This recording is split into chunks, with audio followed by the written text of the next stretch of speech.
আশেপাশে কেউ নেই। বানরও তো মনে হয় গভীর ঘুমে ঘুমিয়ে আছে। এই সুযোগে দুটো মুরগি চুরি করে নিয়ে যাই। বাজারে আজকাল মুরগির যে দাম।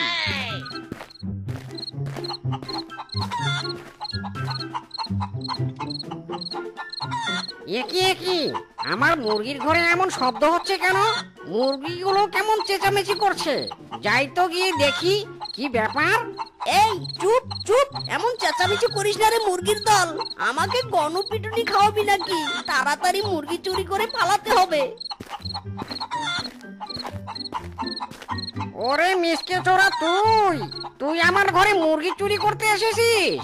তোর সাহস তো কম নয়। হারামজাদা, চোরগিরি বের করছি আমি। দাঁড়া বেটা। ওরে বানর রে, আমাকে ছেড়ে দে রে।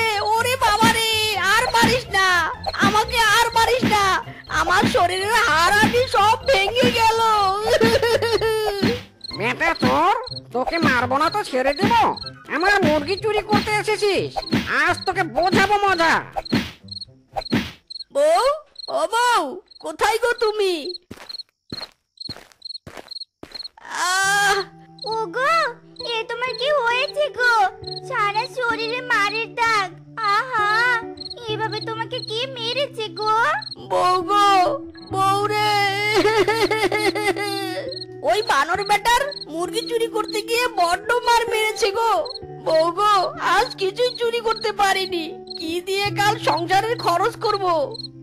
ওগো, তুমি এসব চুরি করে বাদ দিয়ে দাও। সৎ পথে উপার্জন করলে কেউ তোমাকে চোরও বলবে না, আর কারো হাতে মারও খেতে হবে না।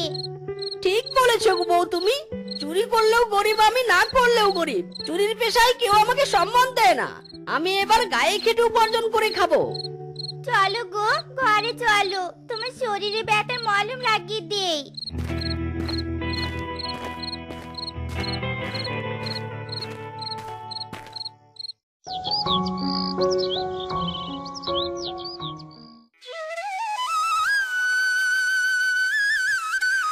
বউ গো, আমার ফুচকার দোকান দেওয়ার সিদ্ধান্তটা কি ঠিক আছে বলো? ফুচকা বিক্রির টাকা দিয়ে আমাদের সংসার চলবে তো? হ্যাঁ হ্যাঁ, শুধু সংসার চলবে না, একদম দৌড়বে। ওসব চুরি টুরির বদলে ফুচকা বিক্রি করা অনেক ভালো।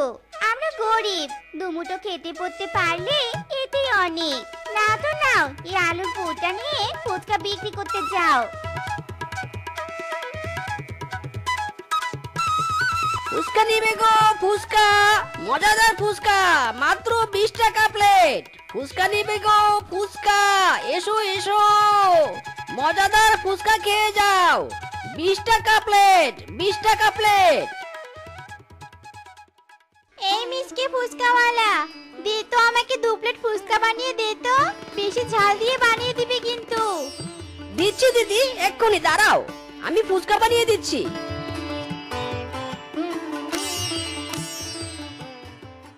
এই ফুচকা নাও, ফুচকা, মাত্র 10 টাকা প্লেট। আসো আসো, আমার দোকানের কাছে আসো, মাত্র 10 টাকা প্লেট। ওরে টিনা, বল্টুর দোকানের ফুচকার প্লেটের দাম তো অনেক কম। চল চল, আমরা বল্টুর দোকান থেকে ফুচকা খাই। এই মিচকে, আর ফুচকা বানাস না। বাঘিনী দিদি, টিনা দিদি, এটা কি হলো? তোমরা অন্য দোকানে গেলে কেন? এই বল্টু, এই আমি যেখানে দোকান দিয়েছি তোকেও সেখানে দোকান দিতে হবে কেন রে মিসকে? এটা কি তোর বাপের জায়গা যে তুই ছাড়া কেউ দোকান দিতে পারবে না? তুই এখান থেকে চলে যা। আমি কম দামে ফুচকা বিক্রি করব, আর তোর সব খরিদ্দার আমার দোকানে টেনে নিয়ে আসবো। তেল, লবণ, আলুর যে দাম, বল্টু তার ফুচকা এত কম দামে বিক্রি করছে কিভাবে? আমি এত কম দামে ফুচকা বিক্রি করলে তো লোকসানের মুখে পড়ে যাব। সৎ পথে উপার্জন করতে এসে তো দেখছি আরো গরিব হয়ে যাচ্ছি। কি গো, তোমরা ফুচকা খাবে নাকি? মাত্র 20 টাকা প্লেট, খাবে ফুচকা? 20 টাকা? এত দাম কেন? বল্টু তো 10 টাকায় ফুচকা বিক্রি করে। যা যা, তোর ফুচকা আমরা খাবো না, বল্টুর দোকানে কম টাকায় ফুচকা খাবো। কি গো কি গো, কত টাকার ফুচকা বিক্রি করলে? লাভ নিশ্চয় হয়েছে। তোমার বানানো ফুচকা সবাই পছন্দ করেছে তো? আর লাভ বউ, আমার ফুচকা কেউ কেনেইনি। সবাই বল্টুর কাছ থেকে কম দামে ফুচকা খেয়েছে। জিনিসপাতির যে দাম, কম দামে কি করে ফুচকা বিক্রি করি বলো তো? আমি মনে হয় ফুচকার ব্যবসাটাও করতে পারবো না।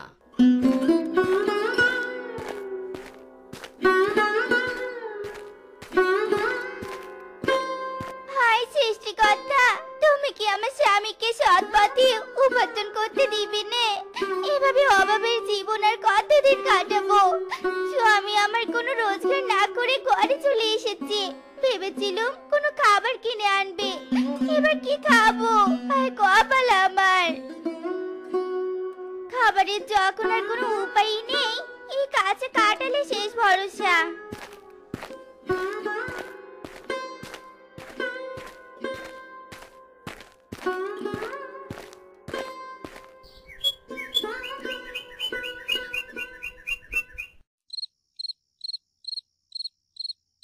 আহা বউ, এ কোন আলুর তরকারি রান্না করেছো? খেতে যা সুস্বাদু হয়েছে না। আহা, দাও দাও, আরো একটু তরকারি দাও। ওগো, ওগুলো আলু নয় গো, কাঁঠাল কাঁঠাল। কাঁচা কাঁঠালের তরকারিটা তোমার পছন্দ হয়েছে বুঝি? এটা কাঁঠালের তরকারি? আরে আমি তো বুঝতেই পারিনি। বউ, আমার মাথায় এই তরকারি খেয়ে একটা বুদ্ধি এসেছে। আমরা যদি ফুচকায় আলুর পুরের বদলে কাঁঠালের পুর দেই, তবে কেমন স্বাদ হবে বলো তো? ওগো, দারুণ হবে। তোমার মাথায় বেশ ভালো একটা বুদ্ধি এসেছে। বনে সবাই আলাদা স্বাদের জন্য বেশি টাকা দিয়ে হলেও আমাদের ফুচকা কিনে খাবে। তবে ঠিক আছে, কাল আমি আবার ফুচকার দোকান নিয়ে বের হব। তুমি কাঁঠালের পুরোটা সকাল সকাল তৈরি করে রেখো।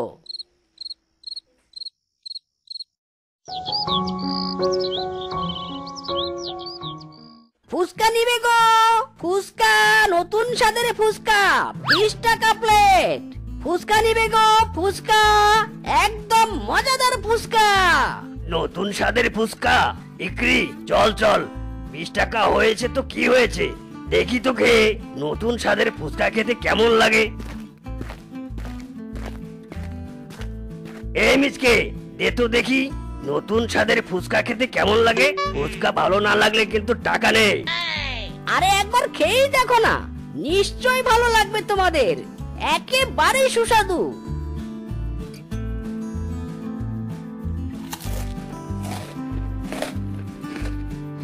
ওয়াও, বাহ রে বাহ, এমন ফুচকা আমি আমার বাপের জন্মেও খাইনি। 20 টাকা কেন, এই ফুচকার দাম তো 50 টাকা হওয়া উচিত। দে দে, আমাকে আরো ফুচকা দে। আরে আহ, হ্যাঁ হ্যাঁ, এই তো দিচ্ছি। খাও, যত ইচ্ছে খাও, যত ইচ্ছে ফুচকা খাও। এই মিসকে বেটা আবার কি নতুন স্বাদের ফুচকা নিয়ে এলো? কম দামে বিক্রি করেও কেউ আমার ফুচকা খাচ্ছে না। আজ তো আমার লস আর লস। এই যে 100, এই যে 200, এই যে 300। বউ, আজ ফুচকা বিক্রি করে আমাদের অনেক টাকা লাভ হয়েছে। এখন থেকে আমাদের সংসারে আর অভাব থাকবে না। ওগো, এবার আমাদের ভাগ্য ঠিক খুলবে, দেখে নিও। এবার টাকাগুলো আলমারিতে তুলে রেখে শুয়ে পড়ো।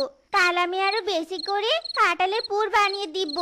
কাঁঠালের পুর দিয়ে যত বেশি ফুচকা বিক্রি করবে তত লাভ। ওগো, অত চিন্তা করো না গো। আজ মিচকে বেশি ফুচকা বিক্রি করেছে তো কি হয়েছে? আমি না হয় কাল মিচকের বউয়ের কাছে গল্প করতে যাওয়া ছল করে সব কিছু শুনে আসবো, কি কারণে তাদের ফুচকায় এত স্বাদ হয়। হায় হায় রে, এত লস হয়ে গেল আমার আজ। বউ, মিসকে কি দিয়ে ফুচকা বানায় তা না জানা পর্যন্ত যে আজ রাতে আমার ঘুমই হবে না। জ্বালা রে, অন্তর জ্বালা।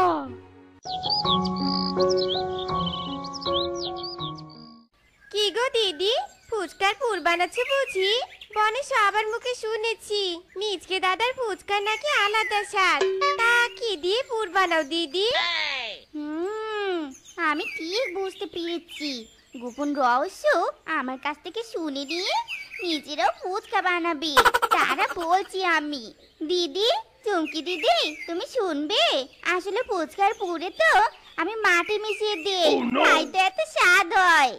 ও আচ্ছা আচ্ছা ঠিক আছে দিদি, আমি তবে এবার বাড়িতে যাই, আমার যে অনেক কাজ পড়ে আছে।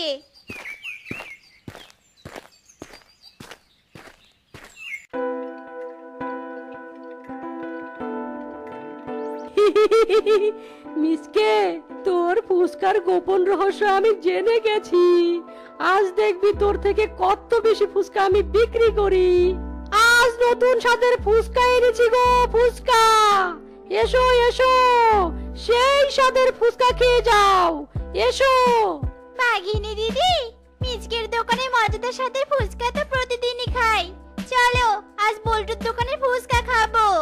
নতুন সাথে ফুচকা খেয়ে দেখি কেমন লাগে।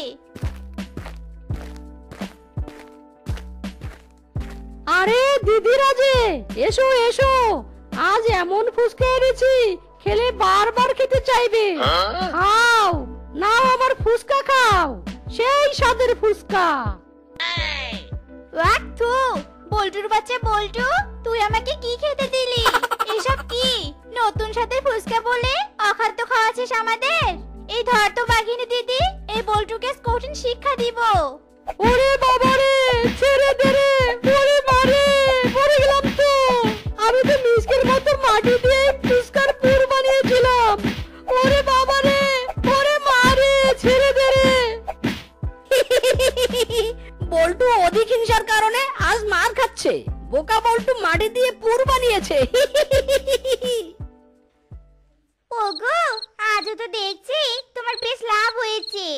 সৃষ্টিকর্তা সত্যি এই গরিবের প্রতি সদয় হয়েছে। দেখেছো গো, বলেছিলুম নে, সৎ পথে থাকলে ঠিক ভাগ্য আপনা আপনি খুলে যায়।